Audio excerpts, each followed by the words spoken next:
Annie, get a picture of this, will you? Now, is there any truth to the rumor that Buddy Barker has left the country? I wouldn't know. I'm not the traveler's aid. Mrs. Ashley, do you and Mr. Barker have marriage in mind? Ever know a girl over 7 who didn't have marriage on her mind? Well, are you engaged? Mr. Barker won't comment. No comment.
State your full name for this committee. Mrs. Samantha Ashley. And what is your present occupation? I'm not working right now. Well, your previous occupation then. I was employed by Mr. Buddy Barker. Would you tell the committee in what capacity you function?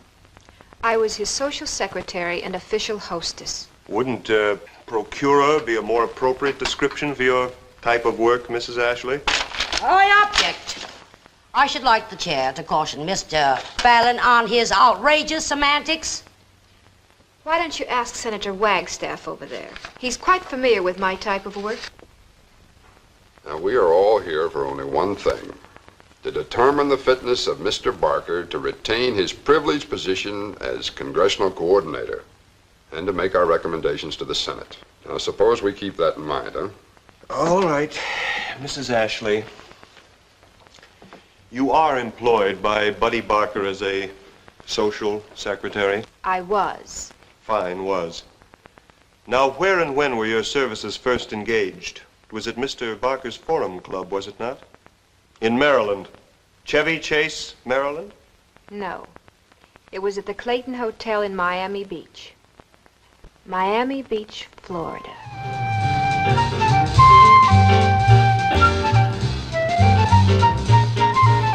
Quinn, I want you to get rid of Barker. I will not have a graft artist running my campaign, particularly one who's been associated with every fat fryer in Washington. Frank, you'd better come down out of the clouds and start facing reality. The minute a man shows a measure of success in business, the losers start yelling dirty pool. What about his Forum Club? Do you have any idea what goes on in that fashionable brothel? Frank, instead of running for the U.S. Senate, maybe you better run for president of the DAR. Oh. You think I'm a prude to repudiate a Roman circus? Now, there is a damn refreshing campaign issue I swear no candidate has ever used before. Mr. Mr. Carlton, you are the answer to a campaign manager's dream. You have that small touch of artistic madness. Hello, Quinn. I see you're off that 900-calorie diet and you're sneaking those fudge sundaes again. Congratulations, Carlton. You've accomplished the miracle of Massachusetts. Do you realize that old Buzzard Lunigan hasn't been challenged in the last 36 years? Hell, he burnt that first witch of Salem. My profound compliments, sir. Quinn here seems to think I need help to win the election. Well, sir, even God needs a few disciples. I found just the thing, and the whole dinner is only $4.25. I'm putting you on an eye because it sort of carries out the feeling of the menu. What is the menu? Pompano Hawaiian. Miss Ashley, you're a genius. You have that indescribable quality, the small touch of artistic madness. Oh, forgive me, Miss Ashley, this is Buddy Barker. Buddy, this is Samantha Ashley. This young lady just saved Quinn here $1,612.50. Hello, Sam. Well, I think I'll go back to my room and collapse for an hour. All right, Quinn. See you at dinner. Good afternoon. Bye. I'd be truly delighted if you'd do me the honor of being my dinner companion, Miss Ashley. Oh, I'd love to, but I can't. You have another engagement? Oh, no. It's just that it's against the hotel rules. Mr. Chicory Would lay an egg, no doubt. I can take care of Mr. Chicory. Oh, please don't, Mr. Carlton. Besides, like Mr. Goldfarb, I couldn't do you justice in the formal dress department. Well, the invitation's open if you should change your mind. It's the most wonderful one I've ever had. Thank you. Well, I think I'll shower and get ready for this evening's ballyhoo. Oh, Buddy, don't go away. I'd like to talk over your interest in the Forum Club. As a matter of fact, I was thinking of selling my interest. It all depends on how busy I'll be until November. We'll see.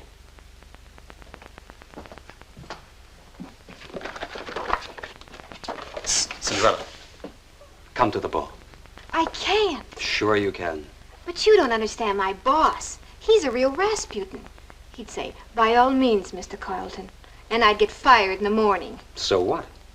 So what? So disaster, that's what. It took me 2 years to work up from a waitress in a coffee shop. That's what. And if you're a good little girl, you might wind up in old Chickadee's shoes. Old chickadees never die. They're tough old birds. Besides, it's chicory. So what's your future? You know, with a little renovation, you might be a very interesting girl. Really? Really? You don't know how to dress, and your conversational chin-chin is pure guys and dolls. But underneath that Daisy May hairdo, there's an untapped mental machine. How much do they pay you in this air-conditioned paradise? $125 a week. Why? Well, how would 300 strike you? Mr. Barker, I may not be up to your conversational chin-chin, but I know bunco artists and phonies. I wrestle them every day, 3 out of 4 with my eyes closed. You're not paying attention. Now, besides your salary, you'll get a wardrobe that'll make Princess Grace sick with envy. And a crash course in elocution. The more important skills. If you weren't a nut, I'd think you were a lunatic. I'm serious. I never joke. I haven't got the time. But why? What do I have to do to win this fabulous jackpot? Tear off the top of my new car and set it in with a statement of 25 words or less? Well? You are a lunatic. Here. Go take care of that wardrobe problem you were mentioning. No, on second thought, I had better go with you. Because if I leave you to your own devices, you're liable to show up tonight in 18 yards of girlish net all lathered with sequins. You'd better level with me. What do I trade? He likes you. I need him. He doesn't like me. Well, you're honest. Only when I have to be. Well, it was a ball while it lasted. Now, what's the matter? My bed is not for business. Who said it was? You did. You're the one with the dirty mind. Well, then what? I don't understand. Be charming to him. He's a lonely old bachelor. Now, Mrs. Ashley, what precisely was your relationship to the Republican senatorial candidate from the state of Massachusetts? I refuse to answer the question on grounds that it may tend to incriminate me. Mr. Chairman, it's quite obvious that Mrs. Ashley intends to be a very uncooperative witness. Well, I'm sure you're quite right, Mr. Fallon. However, I feel we should continue Bass to was make just your pouting because he was never invited to any of our specific parties. answer them, a matter of official record. Very well, sir. Now, Mrs. Ashley, it is Mrs. Ashley, is it not? I've been divorced for 3 years. And you have a child residing in Florida? He lives with my mother. And you? Do you, live with your mother? You never told me I had to live in the same house with you. I never said you didn't either. You know something, Mr. Barker? You're a first-class liar. I always travel first class. What I mean is, you're pretty cagey. It's not what you say. It's what you don't say that makes you a liar. You're a liar by omission. What if I omitted? Oh, yes. My old man was ward boss, so he wangled me an appointment as a Senate page boy. Now, what he really wanted was West Point. But he didn't control a big enough ward, so Brooklyn's loss was Capitol Hill's gain. What do you have? Coca-Cola. Coke. With what? Rum? Just straight. I'm not much of a drinker. Fact is, I don't drink at all. I don't smoke either. You don't drink, you don't smoke. You know, I can't figure you out. That's some sort of a kooky dame. I'm not kooky at all. I'm not much of a drinker because it gets to you after a while. You know, you've seen girls who drink a lot. They look like a beautiful city after the Blitz. You one of those health nuts? What can you do without your help? But it seems to me we came down here to pick up a paperback edition of your life, not mine. You're right. And as we join young Buddy Barker, he's bushy-tailed, bright-eyed, and full of ideals. A fresh punk. But don't go away, folks, because after this commercial, we'll return to Buddy in Washington. Still young, still bushy-tailed, not so full of ideals, and even fresher punk.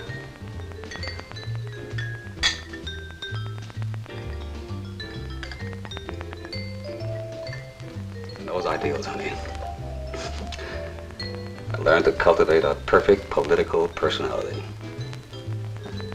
A personality so baggy and so formless that I was able to accommodate the image of the left, the right, center on 3 successive days, but without even a blush.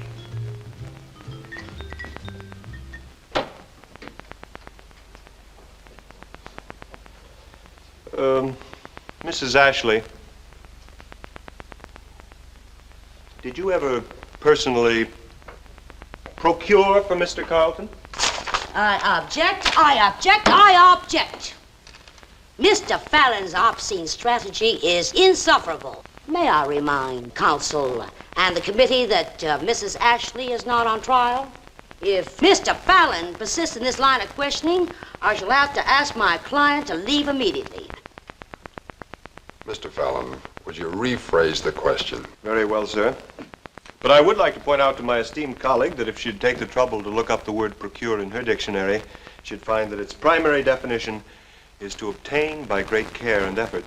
It was in this regard that I employed the word. Perhaps a poor choice of words under the circumstances. Mrs. Ashley, we're aware of the fact that Mr. Barker has been conducting Frank Carlton's campaign for the Senate.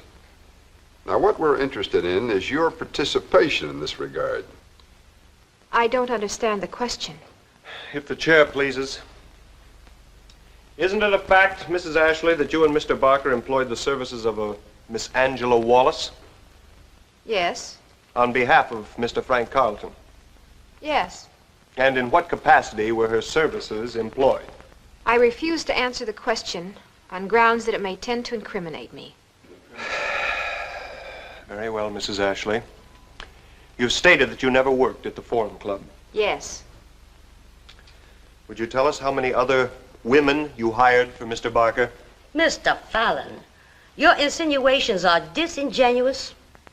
Would you prefer I call a spade a spade? Well, it's a damn sight better than calling it a shovel. Why'd you just come right out and ask Mrs. Ashley if she was a pimp? Mrs. Rogers. Mr. Chairman, Mr. Fallon contends we're wasting valuable time while he wanders around in a boxwood maze of innuendo. Mrs. Rogers, I was referring to your indelicate choice of words. You mean pimp? Well, I see nothing wrong with the word pimp. It's a perfectly sound Anglo-Saxon word found in any edition of Webster's Collegiate Dictionary. I see a contempt charge, Mrs. Rogers, if you persist in this. My advice to you is to be more discreet.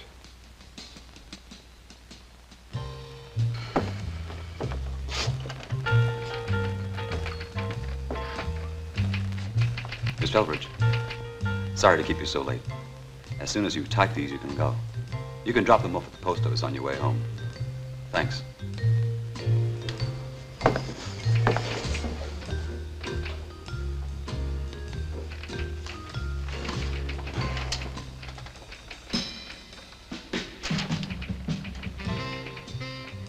Well, hi.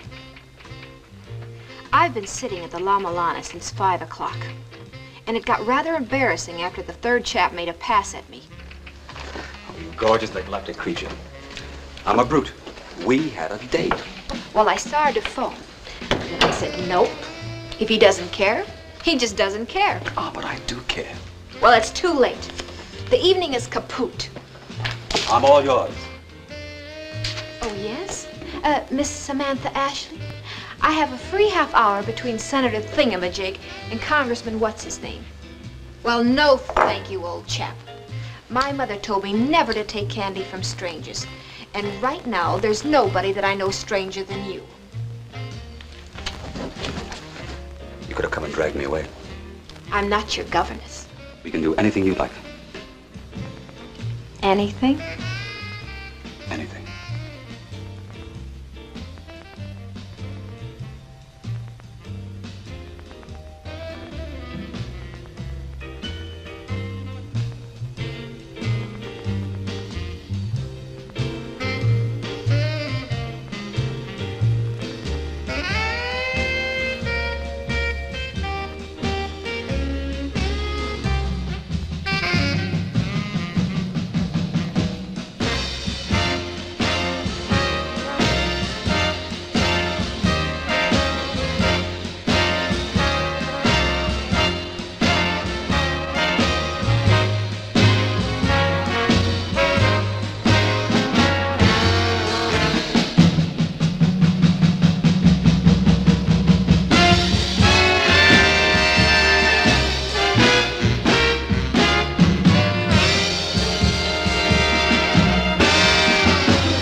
Yes.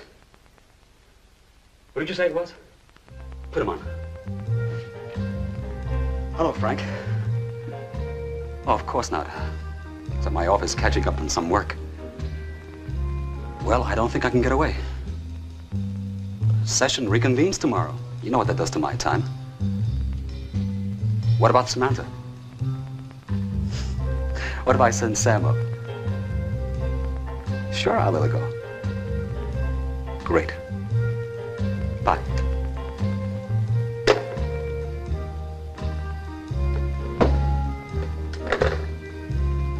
Sam.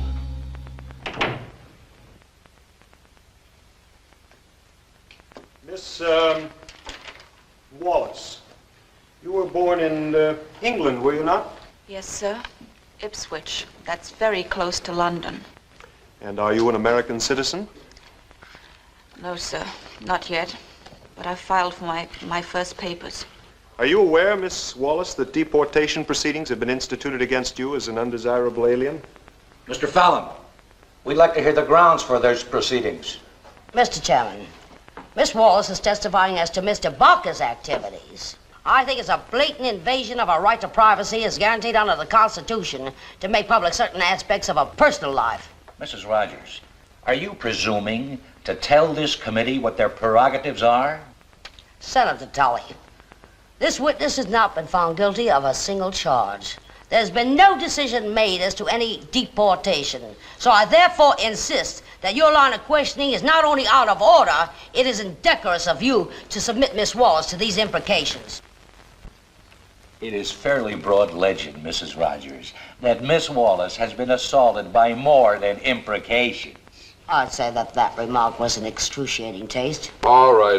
Let's have an end to this. I feel I have been more than lenient in allowing this exchange to go on as long as I have. I don't think we need delve into Miss Wallace's problem with the State Department. Mr. Fallon, would you please pursue another line of questioning? Certainly, sir. Miss Wallace, what is your occupation? Personal secretary. To whom? Mr. Frank Carlton. How much were you paid? $150 a week. $150 a week, I see. But you're not employed by Mr. Carlton at the present time? Not at the present time? Or by anybody else? No, sir. And haven't been for how long? For 2 months. It continually amazes me to see how well some people can live on their unemployment insurance. Now, Miss Wallace, I'd like to get back to the first meeting with Samantha Ashley.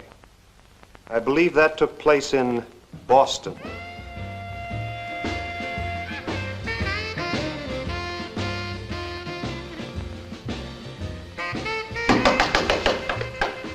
Okay, open up in there. This is the house detective. Bradley? Or thrown out of this country. That's what I had to do. I'm terribly sorry. I seem to be in the wrong room. Oh, really? Shame to waste such a dazzling entrance. Please, could I stay here just for a few moments? You see, I'm afraid of walking. Right into the arms of an irate wife, an out-of-focus photographer, and a lecherous private detective. No, honey, I wouldn't do a thing like that to you. How did you know? I worked in a hotel. But isn't it a little early in the day, even for a matinee? Spends his evenings with his family. Oh, he'd marry me in a minute. Only his religion won't permit it. He can't get a divorce because he's very devout. I know the type. Wonderful father and devoted to adultery. You're English, aren't you? How long have you been in this country? Oh, about 3 years. Are you working? Not at the moment. Brad's been, well, you understand. I've got a hunch your 4 and 8 is about to be cut off. Oh, boy. Do I dread the thought of going back into show business. For me, that's the real Twilight Zone. You can't imagine how bilious it is unless you've hoofed away your 10 best years. As a feather duster in the second line of a second company in a second-rate production. What are feather dusters? Oh, you know, those ostrich plumes. There's at least one number in every musical where the girls come out looking like great bloody birds. Oh my gosh, that's got to be Frank. I said 15 minutes. Go fix your face while I fix an alibi. The name's Samantha Ashley. Oh, Angela Wallace.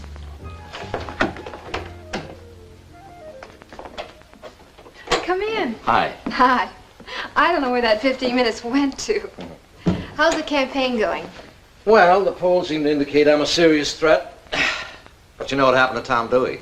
Buddy says you're a cinch. Well, I'm glad somebody thinks so. Frank, I'd like you to meet a very dear friend of mine, Angela Wallace.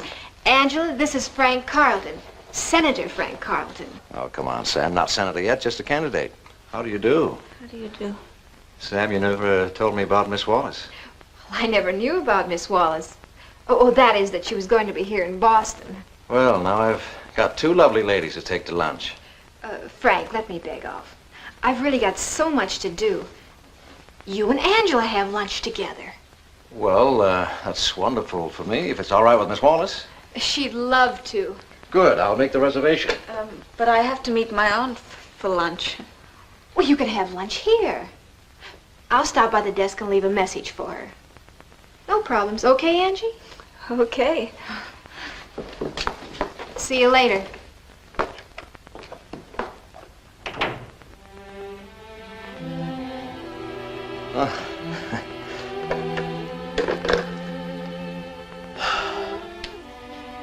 Say, is it too early for a drink? Well, it is really. But I could sure use one. It's been quite a morning. Oh, really? Really.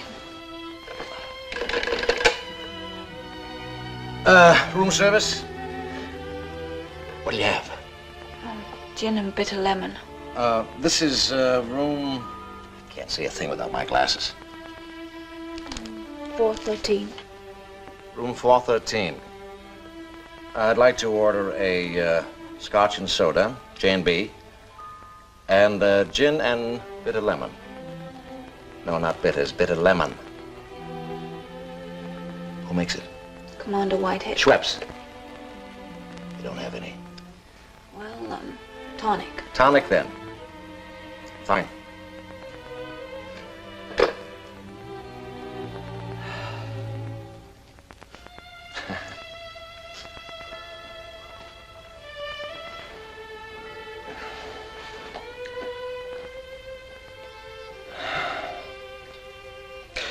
Do you think a man ought to wear a toupee?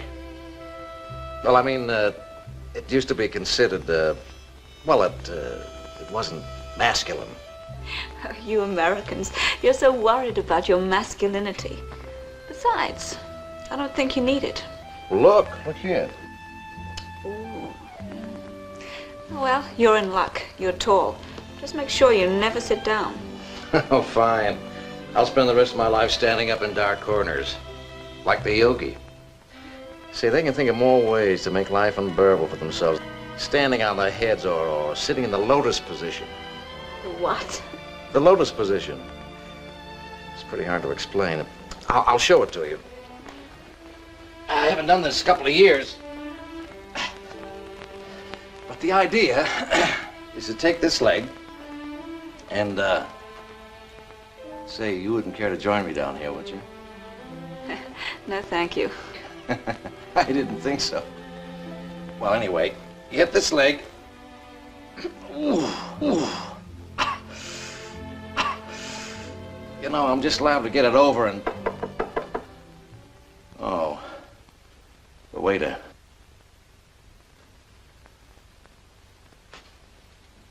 Say, you know something? Don't tell me. I'm stuck.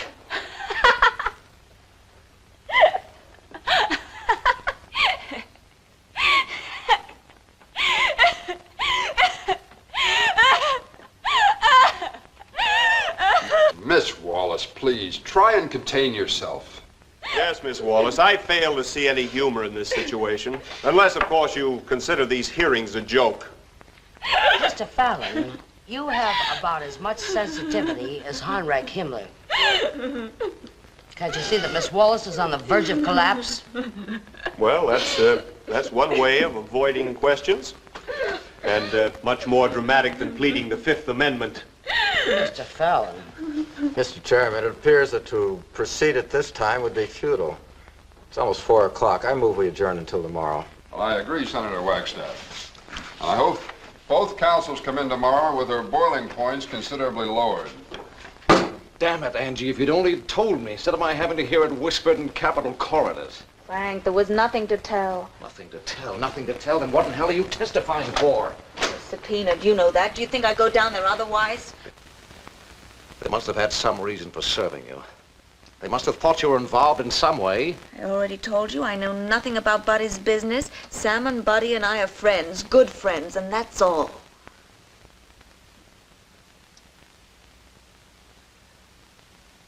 Did he give you anything? Any money? That's why I adore you. You're so trusting. I'm only trying to clear the air for our relationship. Our relationship? That's a laugh. You've shown me what you really think of our relationship. What is our relationship really built on? Trust? Understanding? Oh, love. You Americans are all alike. You haven't a clue what love really means. To you, love is some kind of a dirty word all wrapped up with sex to be hung up in the morning with your pajamas. Oh, why don't you just clear out of here and let me get a hold of myself?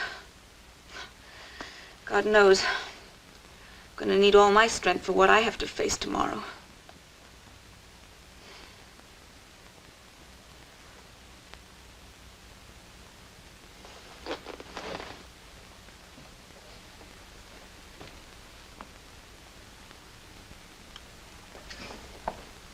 Angela. What is it now? Please forgive me.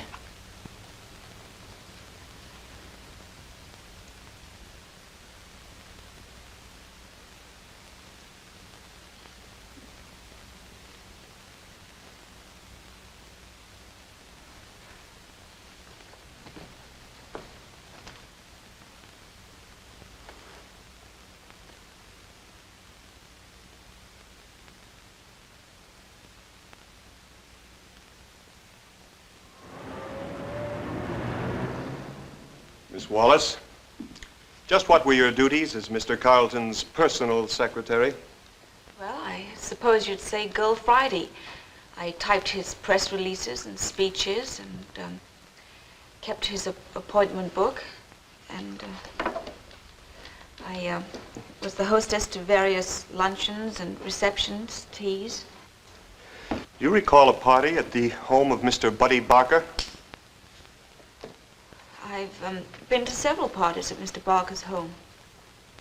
I would like to suggest, Miss Wallace, that you and Mr. Barker conspired secretly to prevent Mr. Carlton from attending a certain notorious party being given in his honor. That's not true. I would further suggest that Mr. Barker had substantial reason for preventing his candidate from attending his own bandwagon ball.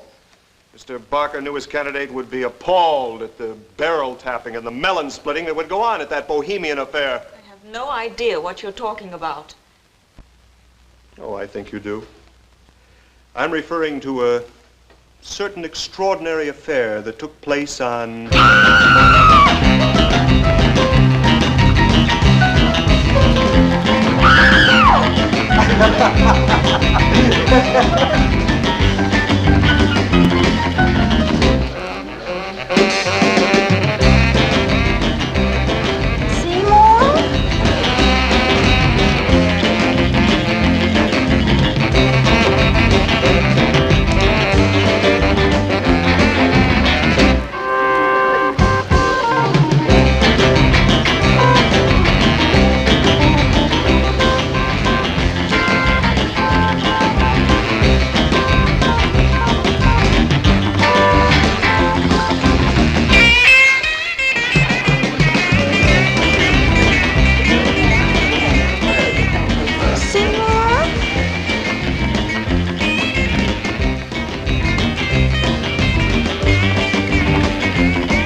respirator. That's some for a nice cold coat. Better take it easy. Keep on breathing any deeper, you're going to erupt like Vesuvius. I want you so furiously. Senor?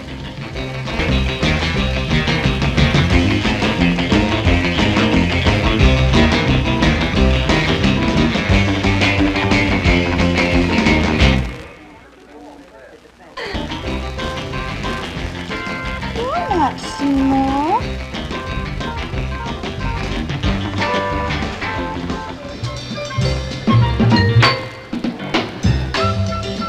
Gee, Mr. Barker, this is the most wonderful party I've ever been to.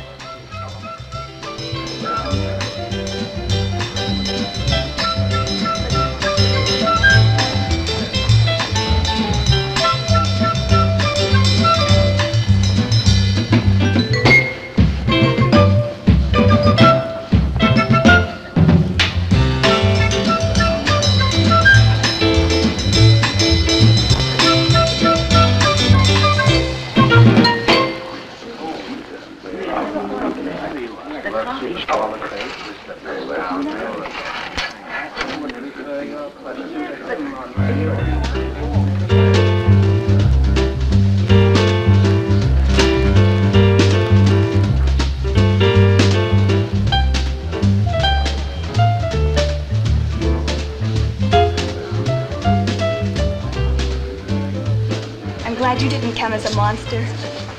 Honey, I didn't have to dress for the part. You're no monster. You flatter me. Buddy. Buddy. That's my name. What? Nothing, just Buddy.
Okay, Cassius, you're the greatest.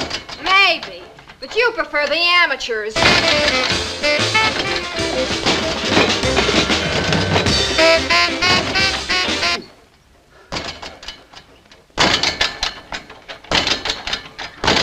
Please. Do you have to do that? I have to. I'm defending my title.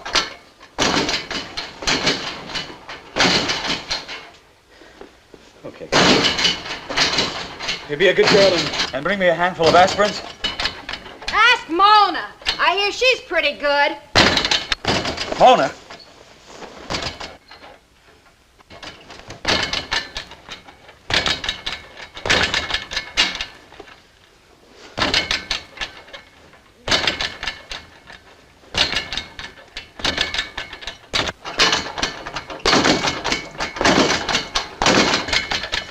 Troglodyte!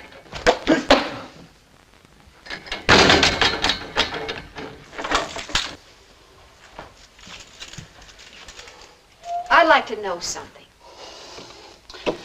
Name it. How many other Sams have you had in this house of pleasure?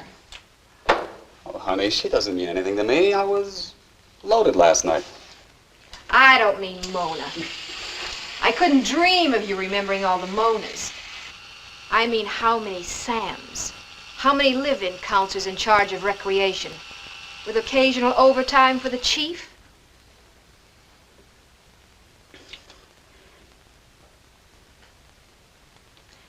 That's what I thought. Why? Couldn't you have these services from separate flunkies? A lot cheaper, in fact. And you wouldn't have to worry about chucking guests out of your bed in the morning. Do you really care? Do you know what? I think you're even worse than I thought. I thought you were just out for the fun of it. But you know what it is? You know what you're really after? You're really trying to prove how rotten and worthless it all is.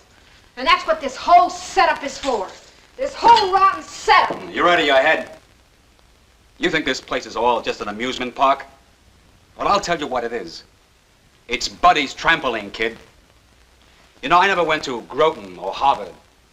And I'll let you in on a little secret. I never even finished 10th grade, for God's sakes. The world is full of poor boys who never got... Baloney. Don't start that log cabin stuff with me. I'm a toady, but I've never had the time to be a ward healer.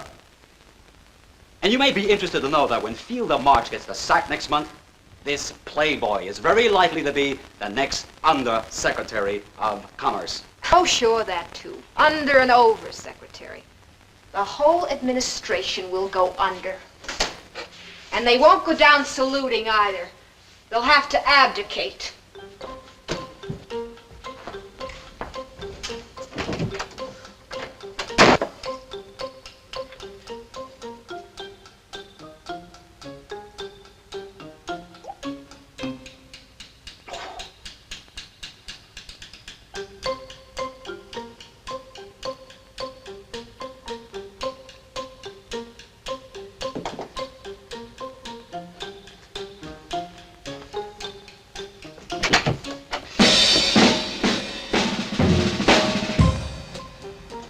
Yankee, go home. Oh, Asia, shut up.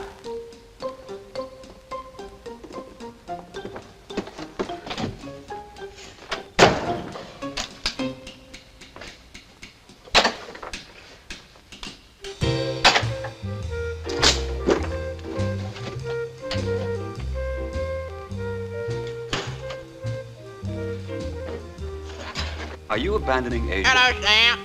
How's your bird? Oh, shut up. Just fell over your status symbols. What am I supposed to do with them? Put them back in stock. But they're personalized. Find another Sam. I like the one I got. I know your feelings, kid. You'll be heartbroken until lunch. I would like you to stay. Sure you would. But for no really important reason. Just because you're a hoarder and you can't stand apart with anything. You're not part of my hoard. No. I'm leaving, so that distinguishes me. You've always been special, Sam. You know that. Sure. You monogram my sable. Damn you, Samantha. I am not a beggar. I don't beg. Is that what you want me to do? You want me to beg? Let me go, buddy. There's a nice little unhectic studio couch back in Florida. I'm going to curl up on it with a TV schedule and a can of beer and watch the rest of the human race go through the agony. What if I told you you can't go? That's right, you heard me. You can't leave. Don't you understand me? I love you, you dimwit. What? I love you. You idiot. Idiot. Damn fool woman.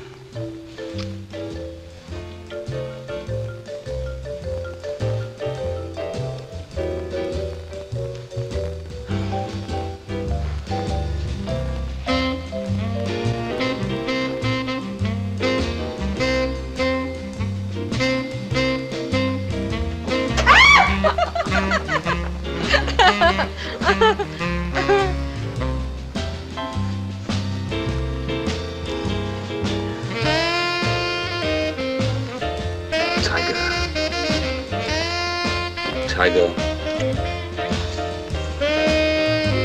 What did you say? I love you.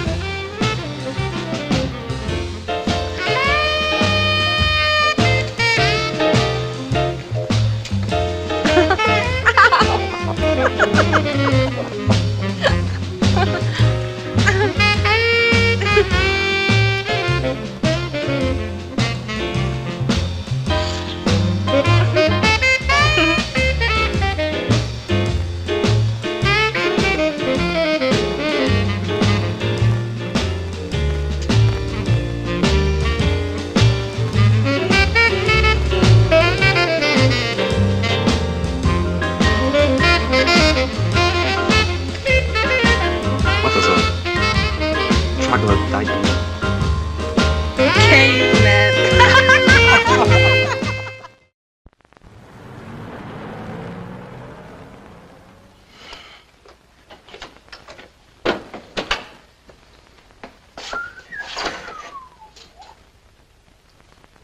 Hello, Betty.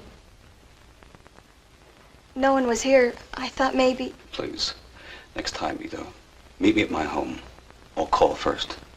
Betty, it's important. I had to come. What could be so important? I went to see the doctor yesterday. The doctor.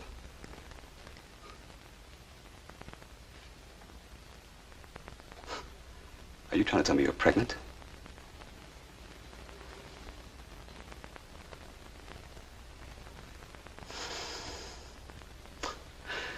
Well, I suppose by all hallowed movie customs, I'm supposed to say, are you sure? Then you say, you are. And then I say, is it mine?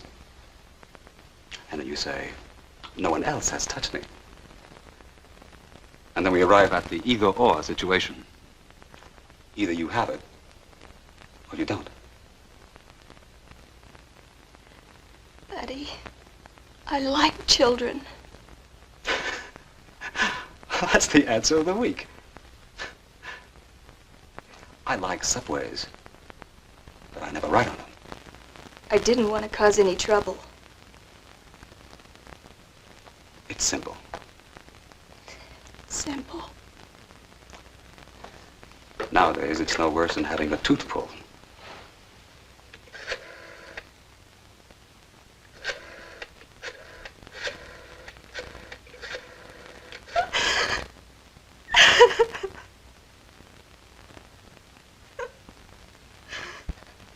Come on, honey. I know you're running scared right now. It's not only that. Sure, honey. There's a life inside you. Another life, and you don't want to give it up. Makes you feel guilty, like it isn't your decision to make. But you've got to look at it another way, too. Kids are a big responsibility. I know I've got one of my own. And yours would be facing the greatest handicap there is. No father and a mother who doesn't know what she wants from minute to minute. I do know. Buddy, Moan and I will work this out.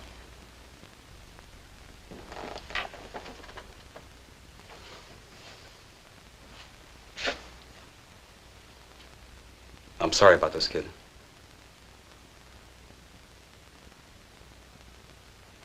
I'll make it right for you.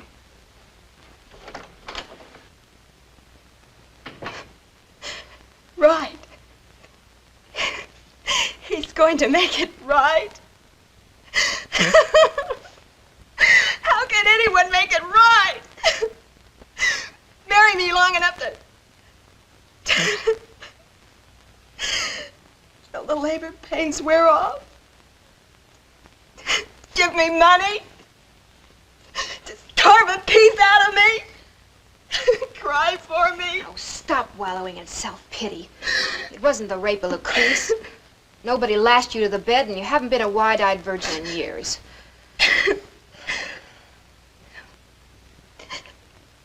But I love him. Oh, honey, don't we all love him? Don't we all love Buddy to our big, beautiful disaster? But he's out of the question, sweetie. He's always been out of the question. He's committed for life to Buddy Barker.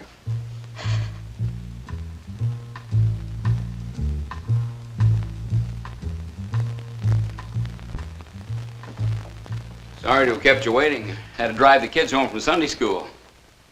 You'll find a gown right in there. Glorious day out, isn't it? I usually go horseback riding on Sundays. Wonderful exercise riding. Do you ride? Oh, you can leave your slip on if you like. Now, let's see. Did I ask you if you've ever had pentothal? I don't think so. Wonderful anesthetic. Just like a piece of time out of mind. Wonderful. This isn't your first pregnancy, is it, Miss Taylor? My name is Archer. Oh, yes, here it is, Archer. Mona Archer. You know, I have a son named Archer. It's a good name. Pity you can't have the child. It's a wonderful name for a boy. Now, let's see. You're about 3 months along, huh? Well, no problem at all. Anybody picking you up? No. Well, that's all right. I'll drive you home. You just have somebody there give you a little dinner and keep you off your feet for a day or two. I live alone. Oh? Well, don't worry. It isn't major surgery. Just make yourself comfortable on the table there. Get your blood pressure here. See if everything's all right. That's right. Just get comfortable. There you are. Don't be frightened now.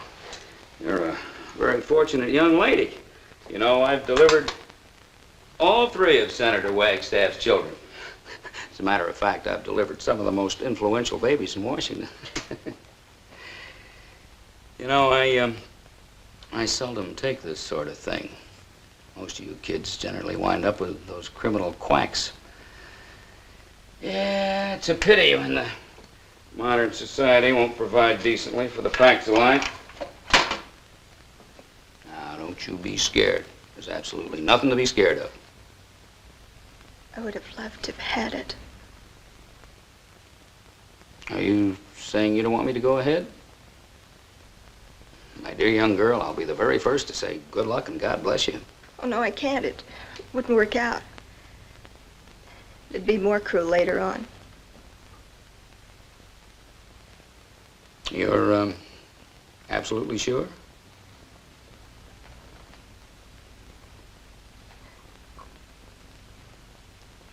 I can have other babies.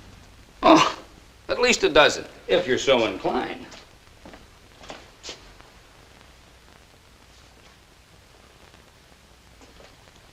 Now, you just relax and start counting slowly from 100. Backwards. 100, 99, 98, 97, 96, 95, 94, 98, 92, 93,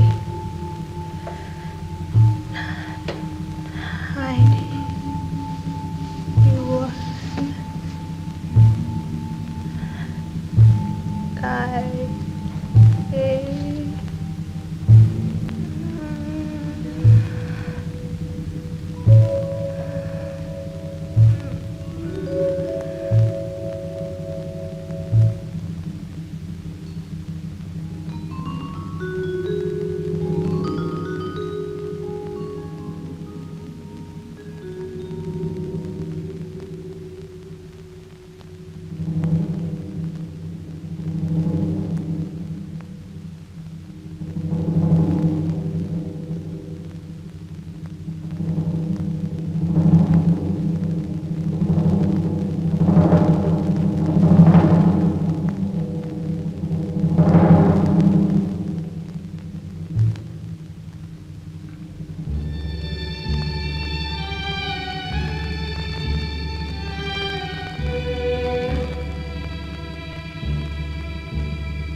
Mr. Chairman, the next witness I'd like to call is Miss Mona Archer. Would you call Mona Archer, please?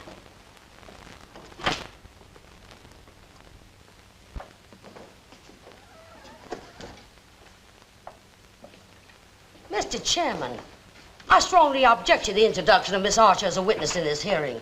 On what grounds, Mrs. Rogers? On the grounds that she's incompetent to testify. Why, she's under intensive psychiatric care. Mr. Chairman, there is some merit in what Mrs. Rogers says. May I suggest that we allow Dr. Linder to testify first, and perhaps this might give us an insight in the state of Miss Archer's mental condition. Very well. Dr. Linder, will you rise and take the oath? Do you swear to tell the truth, the whole truth, and nothing but the truth, so help you God? I do. State your full name, please. Dr. Morris Linder. You may sit down. You are a licensed MD? I am. Are you a specialist of any kind, Doctor? I'm a psychiatrist. Very well, sir. Dr. Linder, are you familiar with Miss Mona Archer? Yes, she is under my care. And that young lady in the wheelchair, that is Miss Archer, is it not? Oh, it is. I must ask you to look at her, Doctor.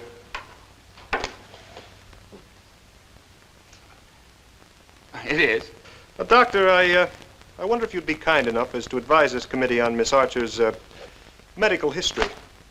And we would appreciate your diagnosis and prognosis in, well, non-medical terms whenever possible, Doctor. I first saw Miss Archer at the Bethesda Mental Hospital about 2 months ago. The same day that she was sent to a Dr. Victor Endicott for the purpose of having a D&C. You mean an abortion? Yes, sir. A dilation and curettage, our term for an abortion. Thank you, Doctor. Well, after the surgery, when the anesthetic wore off, Miss Archer awoke to find herself in the intimate embrace of Dr. Endicott. Miss Archer was suffering acute anxiety preceding her abortion, and the shock of this incident so appalled her and intensified her conflict that she went into a state of traumatic shock. Please, continue, Doctor. You have here a classic example of hysterical paralysis. Miss Archer has mentally divorced herself from the lower half of her body. In other words, she has paralyzed herself from the waist down as though this part of her body never existed. In effect, this is her means of denying that the event ever took place. How long has this condition prevailed, Doctor? Well, about 2 months, sir. Mr. Chairman, I find this testimony most extraordinary. I'm sure our witness is testifying in good faith, but I feel certain that he's been made the innocent victim of a lie. I know Dr. Endicott personally. He's delivered all 3 of my children. He'd be incapable of such a monstrous business. I feel the only fair thing is to hear the story straight from his accuser. Dr. Linder, would you allow us to question Miss Archer? My first inclination would be to say no. In the recreation of her terror, we could release something that we really wouldn't care for. But no one could be certain of anything concerning the psyche. In the interest of this committee's investigation, I will make no protest to your questioning, Miss Archer. Well, I will. Why, this is nothing but a cheap theatrical trick. We've already heard what supposedly happened to Miss Archer. Obviously, the story, true or false, comes from her. I see no reason to have to repeat it this hearing. I insist that she be permitted to testify. After all, the reputation of a highly respected professional man is at stake here. Oh, if you think it'll help salve your conscience, Senator, I'll certainly withdraw my objection. What do you mean by that? Nothing, Senator. Absolutely nothing. Would you bring Miss Archer forward, please?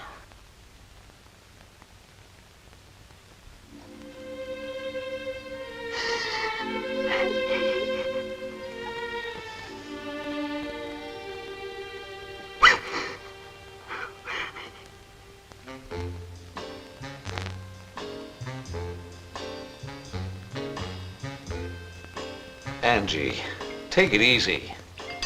Ah, don't be such an old hair shirt again. Darling, I'm only thinking of you. I've had to pack you an ice every morning this week. You're cute. Isn't he cute for such a pious old wet blanket. Hey, tell them the news, Frankie. Go on, tell them the news. Make an announcement. You're so good at announcements. Come on, sweetie. Let's get you out of that dress. You light a cigarette and you're gonna be one hell of a peach flame-o. Flambe. Flambe.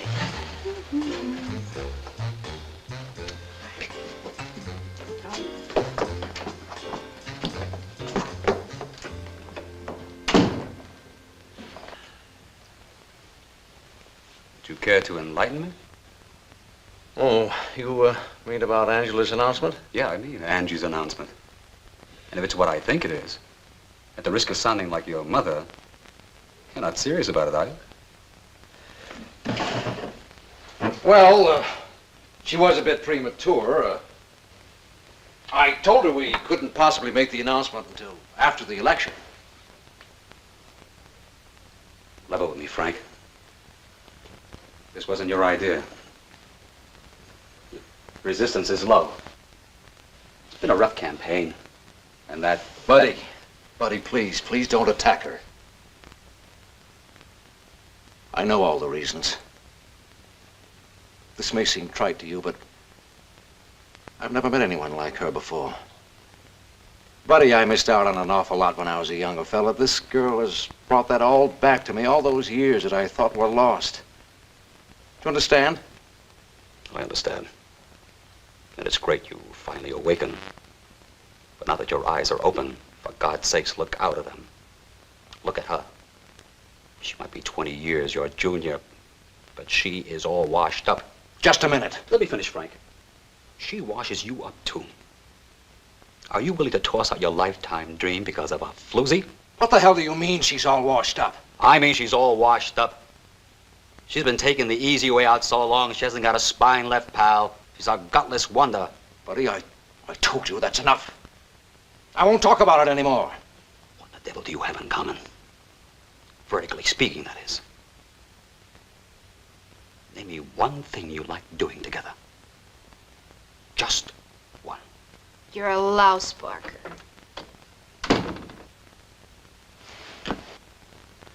Spare me your lip, Molly Goldberg. Stay out of this. Where's Angie? She's lying down. Out cold, no doubt. Now, why, Frank? Why has she been propping up the bar lately? I think it's that damn Inquisition. What is she afraid of, I wonder? That's what I'd like to know. What's she afraid of? Boy, for a smart boy, you're really a jerk. They're trying to toss her out of the country, and you say, what's she afraid of? Frank, would you listen to me? Look, after you testify tomorrow, clear out of Washington for a few weeks. Go up to Boston until you're ready for the tour. It's gonna be a rough go. Campaigning one-night stands, speaking every night.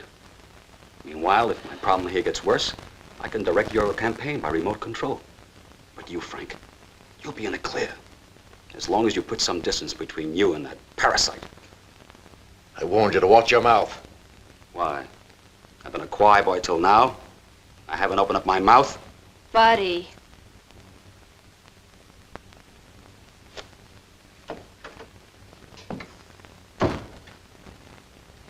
He's got to know, Sam.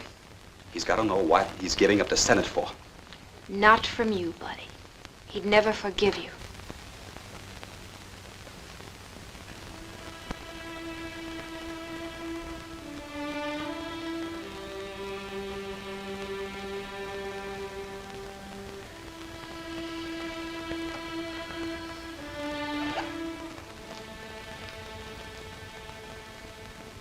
Move like a Mohegan.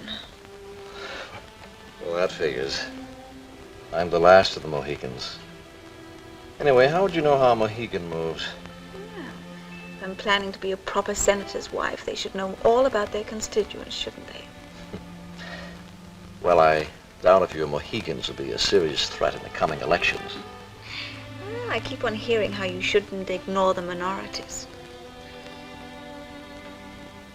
Are you feeling better? Well, like headhunters made with a shrinking fluid. Angie, what can I say to reassure you?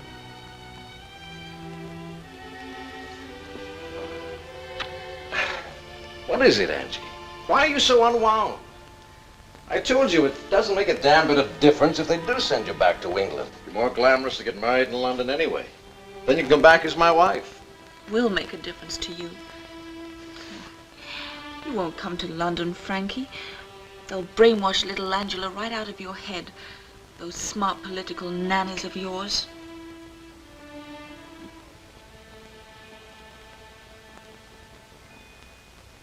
I know them. Those happy blue noses with their blue pencils and their blue minds.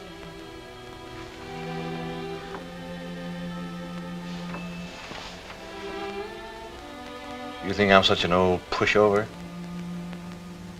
I love you. Don't you know that?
Angie, don't, please don't. No one's ever cried for me before.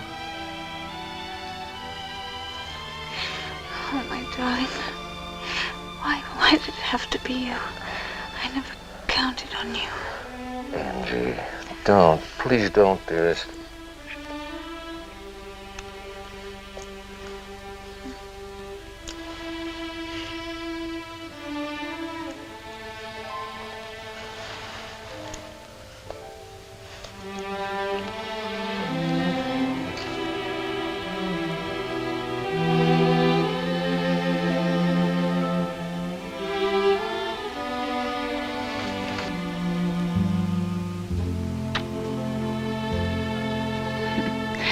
You Puritan.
It's all right.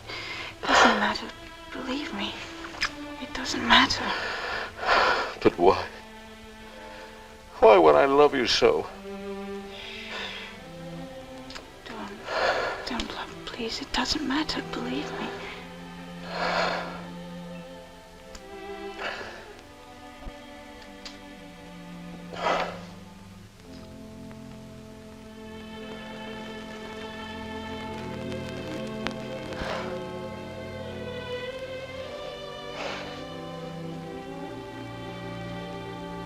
It matters, all right. It matters like hell. Oh, what a sublime joke. What a masterpiece of irony.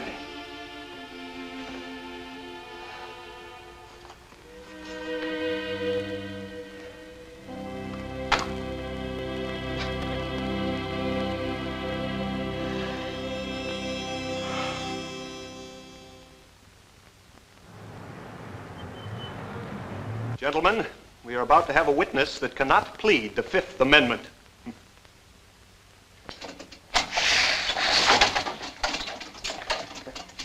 With your indulgence, gentlemen.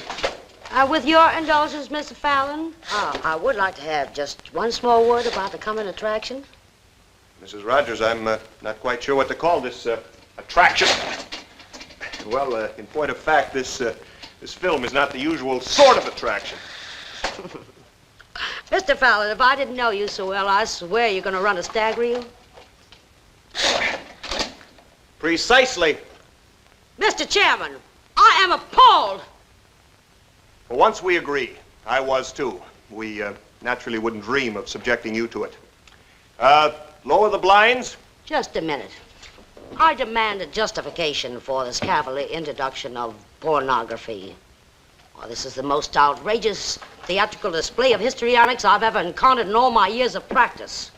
Mr. Fallon, I'm afraid I must agree with this. What's your justification for introducing this, Stag reel? Stag reel.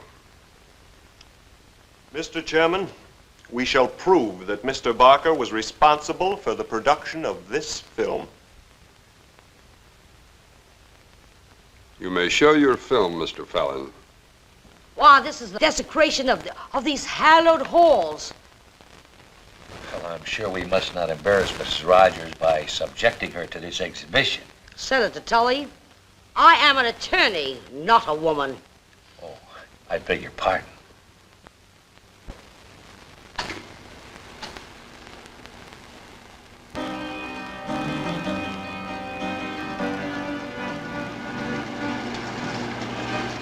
Stop it, it's going too fast.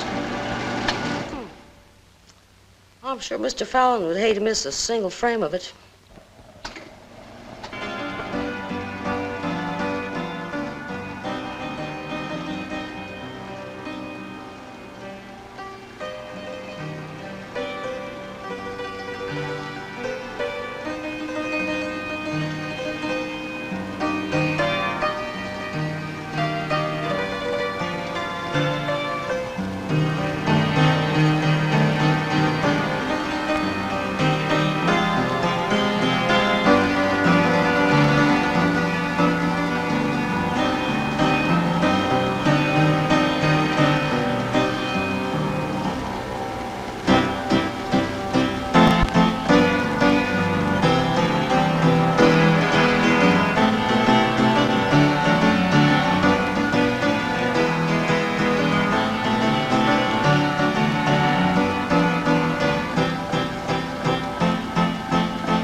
Frank, let me go.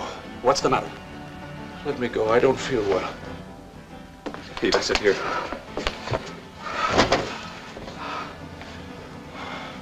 Look, I'm going to get a doctor.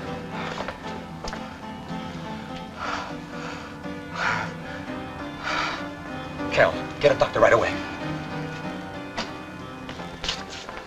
What is it?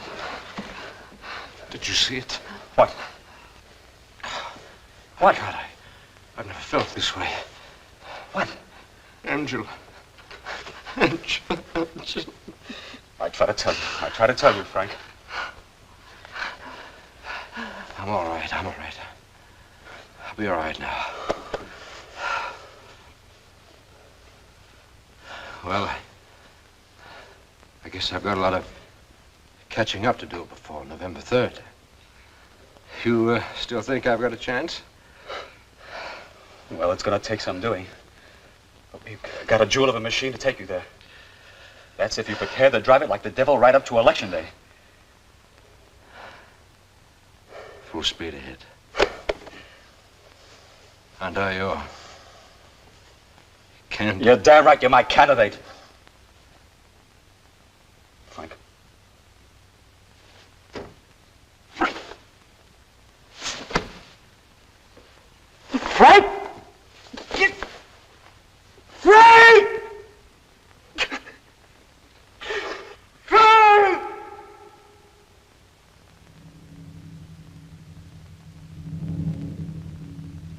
This girl has brought that all back to me, all those years that I thought were lost. How many other Sams have you had? You know, I never went to Groton or Harvard. And I'll let you in on a little secret. I never even finished 10th grade, for God's sakes. I'm glad you didn't come as a mon. You're cute. Silly cute for such a pious old wet blanket. Hey, tell them the news, Frankie. Go on, tell them the news. Make an announcement. You're so good at announcements. I told her we couldn't possibly make the announcement after the election. I like children. She is all You washed never up. told me I had to live in the same house with you. Oh, sorry. I didn't know anyone was still here.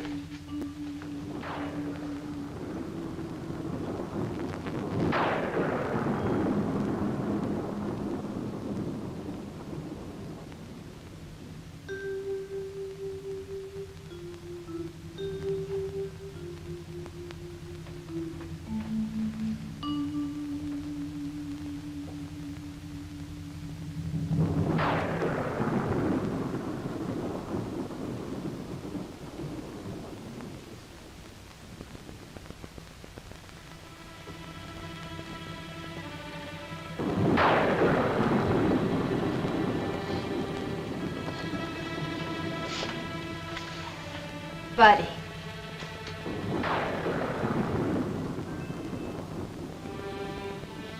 The forecast said fair and warmer.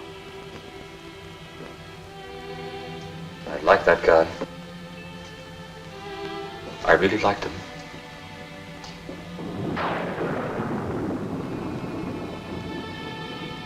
Why don't you turn around and let me see you cry? Why are you ashamed to cry for him? Why didn't you call me, buddy?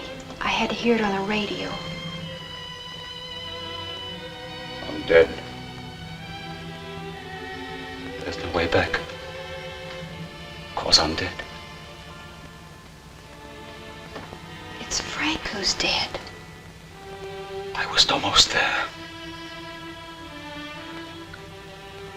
Took 12 years to build. And in one split second, it's gone. That's all it took. 1 second.